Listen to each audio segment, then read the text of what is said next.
Je vais faire un test avec mon nouvel aspirateur intelligent. OK Google, clean cuisine.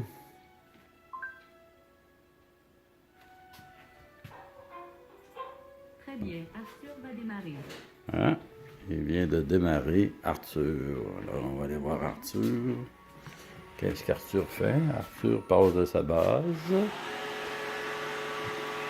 Il vérifie à quel endroit il est. Il s'assure que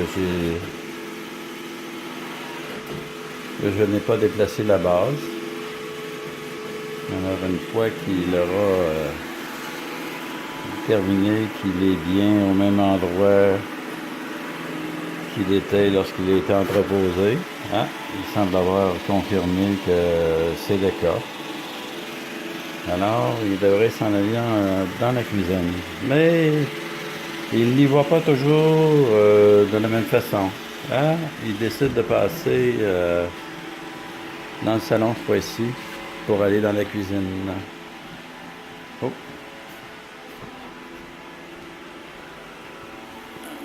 Important de ne pas laisser traîner des choses comme des lacets. Où est-il?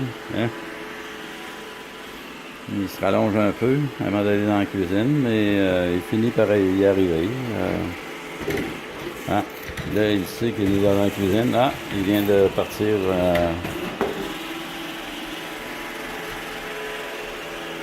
les patentes là, pour nettoyer. Entre autres, le petit balai. Je ne sais pas si on le voit, le petit balai. Un petit balai qui lui permet d'aller dans les coins. Là. Mais il n'utilise pas toujours le petit balai. Ça dépend de quel endroit il est.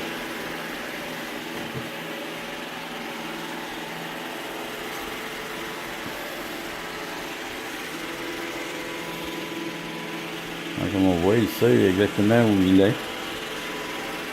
Parce qu'il ne va pas cogner sur les murs. Aussi, il y a une particularité. Il a détecté où était l'escalier, évidemment. Et il ne va pas tomber en bas de l'escalier. Voilà, on le voit mieux, là, le petit balai là, qui sort à l'occasion.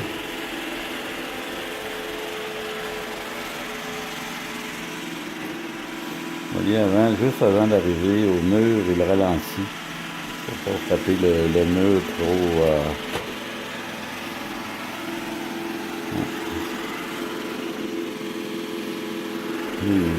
Il est juste la bonne hauteur pour passer en dessous des...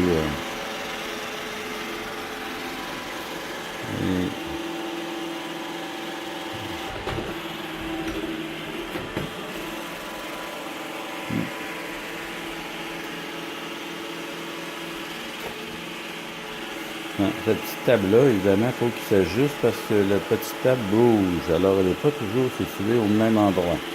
Alors, il doit s'ajuster en conséquence. Je vais déplacer cette boîte-là, qui en temps normal n'est pas là. Hop.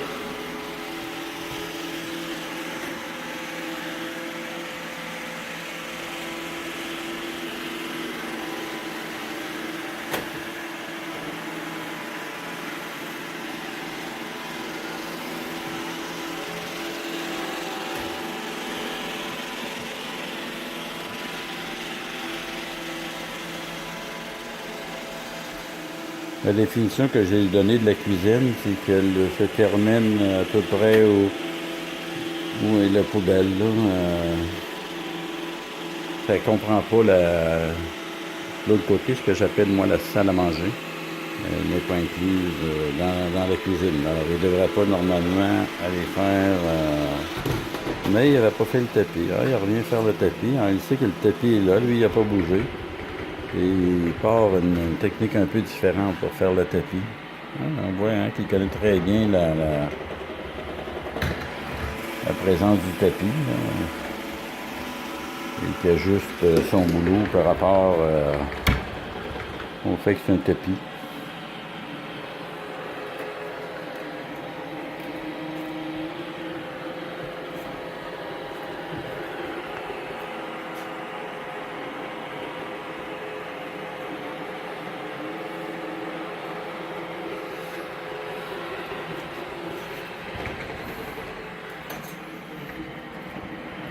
Je pense que quand c'est un tapis, il passe peut-être plus souvent.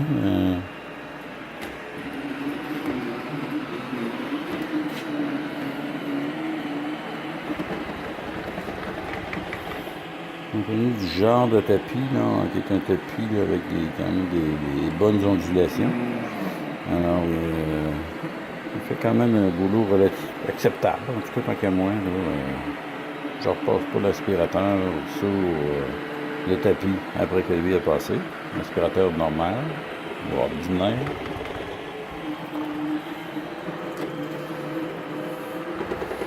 Donc, ouais, ici, là, il met le petit balai sur le côté où il veut aller parce qu'il ne peut pas aller dans les coins. Alors, c'est le petit balai là, qui va chercher les choses dans les coins.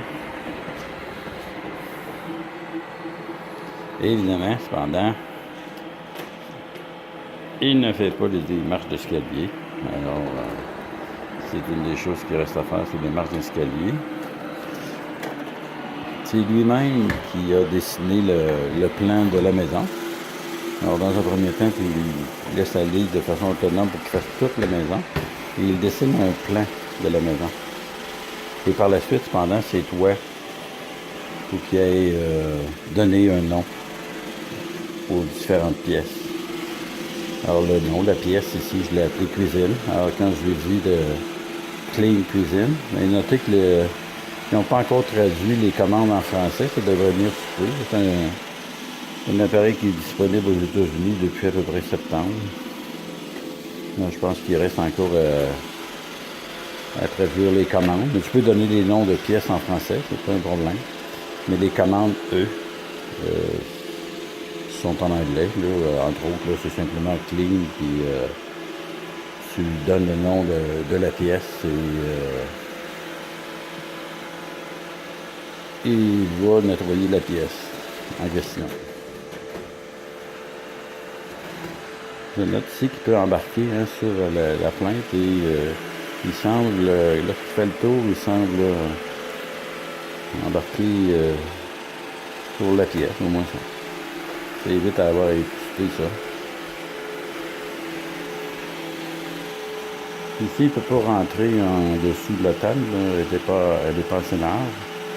Mais dans le cas des chaises, là, par exemple, là, des chaises comme les miennes, là, il n'y a aucun problème de pouvoir aller passer en dessous des pattes de chaise. D'autre part,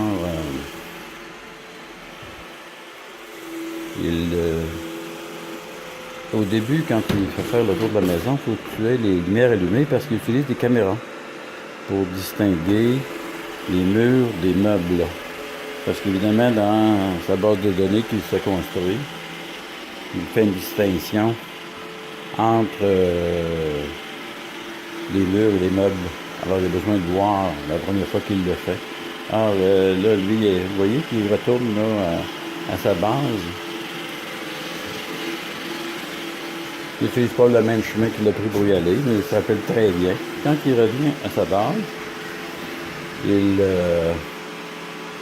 va faire des ajustements. Je ne sais pas à quelle précision il réussit de trouver sa base. Vous voyez, là, il est peut-être une couple de pouces à côté. Alors, je suppose qu'il doit avoir un code là, qui lui permet de détecter. Je sais qu'il a des caméras, comme je disais, pour les murs. Et là, il revient sur sa base. Ou au besoin, il peut venir, même si le boulot est trop long, avant pour se recharger. Et là...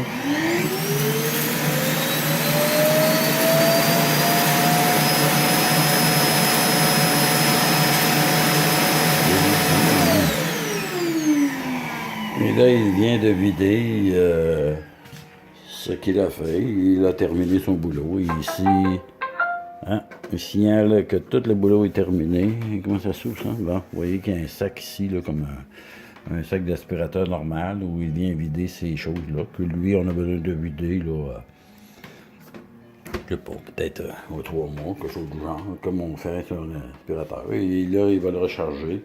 Et je peux le commander, soit par la voix, comme je viens de faire avec mon Google Home, ou encore avec le téléphone, où tu pèses sur Clean, puis tu indiques quelle pièce, tu peux en choisir plusieurs, qu'il doit faire. Ah, c'est ça le dernier module, mon iRobot. Non, mais ça fait déjà 10 minutes, c'est assez long pour une vidéo.